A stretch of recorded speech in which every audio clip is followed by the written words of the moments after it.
बात हो गई है कि तीर्थ में आप जैसा सोचेंगे रहेंगे वैसा बन जाएंगे। लेकिन दूसरा स्थान क्या है? पहला है तीर्थ, दूसरा है वेद यानी कथाएं,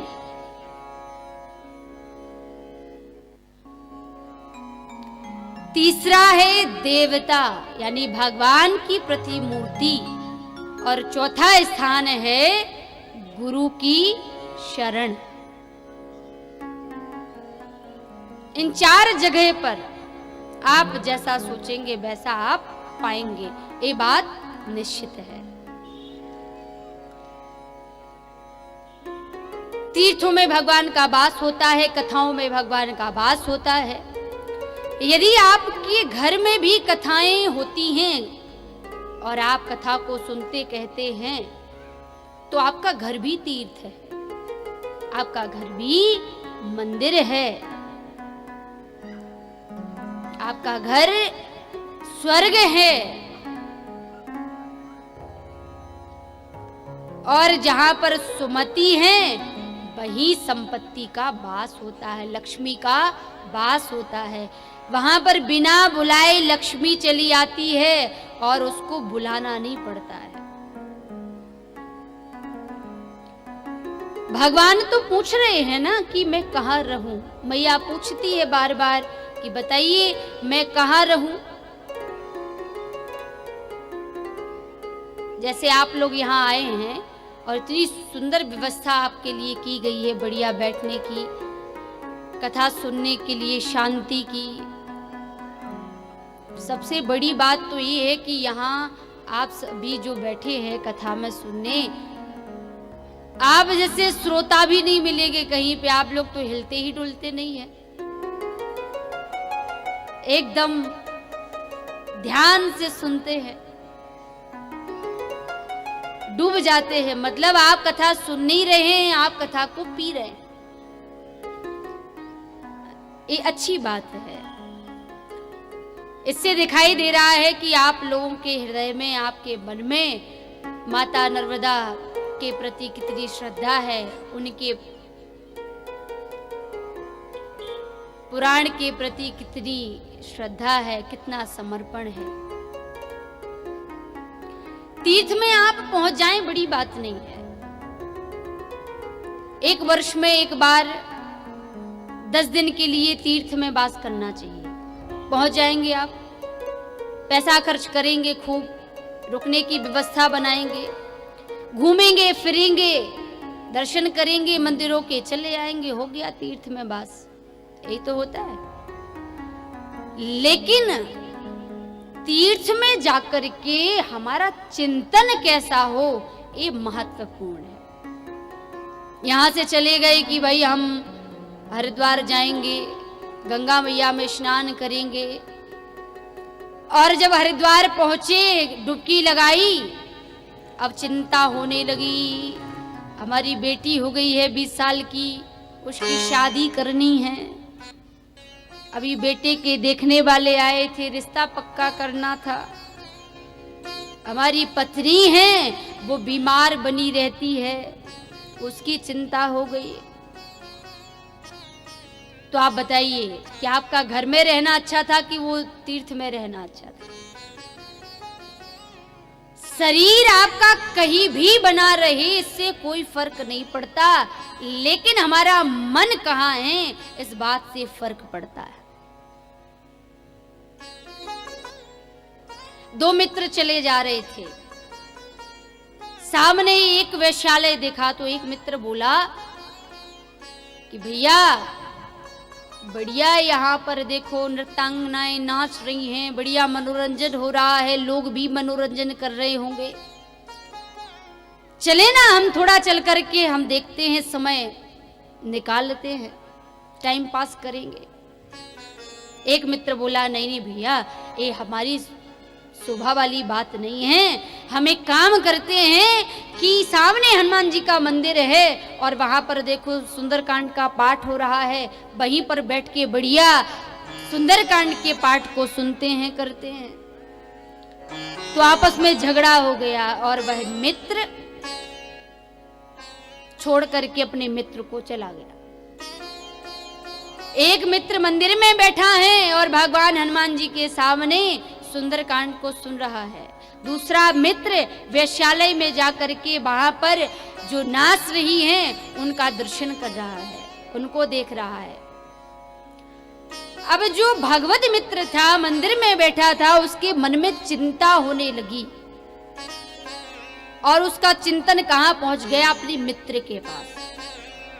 अरे देखो क्या बढ़िया जिंदगी है, बोले मेरा मित्र बढ़िया वहां पर मनोरंजन कर रहा होगा, बढ़िया सुंदर सुंदर नृत्यांगनाएं नाच रही होगी, आनंद लूट रहा होगा, मौज छान रहा होगा, और हम देखो यहाँ मंदिर में बैठ करके सुंदर कांड किए जा रहे हैं। और जब मृत्यु हुई तब जो मित्र बैठा था उसका वैश्यालय में, उसके मन में भी एक चिंतन उठा था। क्या संसार का ये मोह देखो ना, इस संसार के लिए मनोरंजन है तो हमारा जीवन तो इसलिए नहीं था।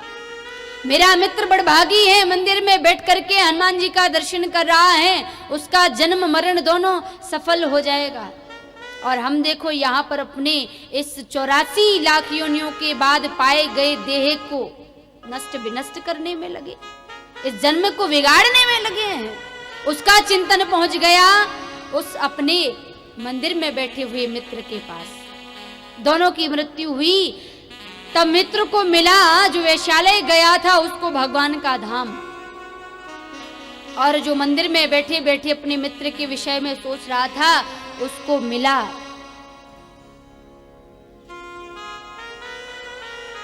मृत्यु लोक। भगवान के सामने दोनों ही खड़े हैं और एक ने दूसरे मित्र के सामने भगवान से पूछ लिया, एक बात बताओ प्रभु, हमारी सेवा में कहाँ कमी रह गई थी? तो भगवान स्वयं बोल पड़े दोनों मित्रों से कि देखो, मन की गति हमको जहां ले जाती है उसी अनुसार जीव को फल प्राप्त होता है। स्त्री का चिंतन करते करते पुरुष जब मृत्यु को प्राप्त होता है तो वह स्त्री बन करके आता है, और जब स्त्री पुरुष का चिंतन करते करते देह त्यागती है तो वह पुरुष बन करके आती है। अंतः मति सा गति, अंत में जहां हमारा मन होगा, जहां जिसमें हमारी मति होगी, हमारा जन्म, हमारा कर्म का फल उसी अनुसार हमको प्राप्त होगा। तो हमारे घर भी तीर्थ है, हमारा घर भी मंदिर है। और यहाँ श्री युधिष्ठिर जी पूछ रहे हैं मार्कंडेय जी से कि आप मुझे बताइए, मैया नर्मदा किसी को हंसाती है तो किसी को रुलाती है, किसी को सुख देती है तो किसी को दुख देती है? ऐसा नहीं है। मैया नर्मदा किसी को सुख ही सुख नहीं देती है, किसी को दुख ही दुख नहीं देती है। प्राणी जैसा कर्म करता है उसके अनुसार उसको फल प्राप्त होता है। किसी के साथ अच्छा और किसी के साथ बुरा, यह माँ की दृष्टि में पक्षपात की दृष्टि नहीं है। उसके लिए सदा एक है, सभी बराबर प्रेम के हिस्सेदार है। 2013 की घटना, पूरा उत्तराखंड तबाह हो गया था। अब आप कहें कि तीर्थों में भी जाकर के लोग पाप कर्म करते हैं। इस जहां स्थान पर आप बैठे हैं, जिस स्थान पर आप रह रहे हैं, जीवन बिता रहे हैं, यदि इस स्थान पर पाप कर्म हो गया है, तीर्थ में जाकर के मैया नर्मदा के जल में स्नान करके, माँ गंगा के दर्शन करके आप पाप मुक्त हो सकते हैं। लेकिन यदि आप उसी स्थान पर जाकर के पाप कर्म करते हैं तो वह पाप वज्र के समान और घाती हो जाता है। फिर उस अपराध का दंड मिलता है, क्योंकि अंतर है ना, पाप और अपराध दोनों में अंतर है। पाप का प्रायश्चित्त होता है और अपराध का दंड मिलता है। और यदि इस बात को जानने वाला जानबूझ करके अपराध करे तो वह तो प्रायश्चित का भागीदार ही नहीं हो सकता, उसको तो दंड मिलना ही मिलना है। अब आप कहेंगे कि तीर्थ में जाकर के भला कोई पाप कर्म करता है, लेकिन 1 जनवरी की भोर जहां न्यू ईयर के नाम से सेलिब्रेशन होते हैं, तीर्थों में भी भगवान को नहीं स्थान को छोड़ते लोग, वहां जाकर के पार्टी मनाते हैं, शराबों की बोतलें खोली जाती हैं। मनोरंजन की दृष्टि से तीर्थ स्थान पर नहीं जाना चाहिए। तीर्थ की महिमा बड़ी है, बहुत है, आप उसका पार नहीं पा सकते। भगवान के स्थान पर जाकर के एक एक कार्य को सत्कर्म में बदलने की वृत्ति रखनी चाहिए। मानसकार ने लिखा है, को ना काहू सुख दुख करी दाता, निज कृत कर्म भोग सब भ्राता। पहले होता था कि हम जब मृत्यु को प्राप्त होते थे फिर ऊपर जाते थे तो हमको कर्मों का फल मिलता था, लेकिन आज तो यही करिए और यहीं पर आपको फल प्राप्त हो जाएगा। कैसे? लोग कहते हैं हमारा लाभ नहीं होता है, कोई ऐसी युक्ति बता दीजिए आप कि हमको लाभ ही लाभ होने लगे। तो कैसे होगा? लाभ का उल्टा करिए ना, क्या होता है? भला, आप लोगों का भला करने लग जाएंगे, आपका लाभ अपने आप होने लग जाए। कई कहते हैं कि मैया नर्मदा हमारे ऊपर कृपा नहीं करती, माँ को मेरे ऊपर दया नहीं आती। कैसे आएगी?